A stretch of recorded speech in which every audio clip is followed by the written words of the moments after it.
ఇక సువర్ణదానం చేయాలి. ఏదో సాగు చెప్పినట్టుంది. సామెతన్నా చెప్పండి అయ్యా, లేదా నాకు సువర్ణదానం అన్నా ఇప్పించండి అయ్యా. గ్రహచారం చాలా గన్నవరం వెళ్తే జన్మ నక్షత్రం చూసి జుట్టు ఉరిగట్ట.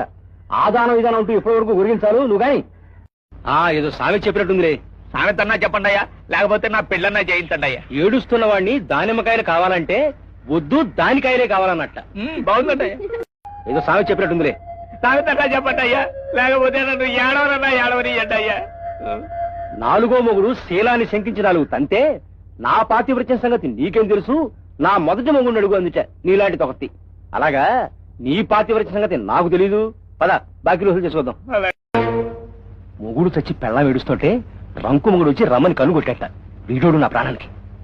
ఏదో సామెత చెప్పినట్టుంది. ఏమిటా సామెత? తన ముడ్డి కాకపోతే కాశీ దాకా డేకమన్నట్ట. లోపల నువ్వు కూర్చో, నీకు తెలుస్తుంది బాధ. నన్ను విడిచిపెట్టవయ్యా బాబు. సామెత చెప్పినట్టుగా ఉంది. సామెతన్నా చెప్పండి అయ్యా, నడవనన్నా నడవండి అయ్యా. నా పెళ్ళాన్ని లేవ తీసుకుపోతే లేవ తీసుకుపోయాడు గాని నలుగురిలో పట్టుకుని వస్తే అంటాడేమో నేను భయంగా ఉంది అన్నట్ట. ఇలాంటి వాడు ఒకడు. ఏదో సామెత చెప్పినట్టుంది. సామెతన్నా చెప్పండి అయ్యా, లేదా నన్ను వారి సందేహం తీర్చనియండి అయ్యా. కలహం ఎలా వస్తుంది జంగమయ్య అంటే బియ్యం పెట్టవే బొచ్చుముండా అన్నట్ట.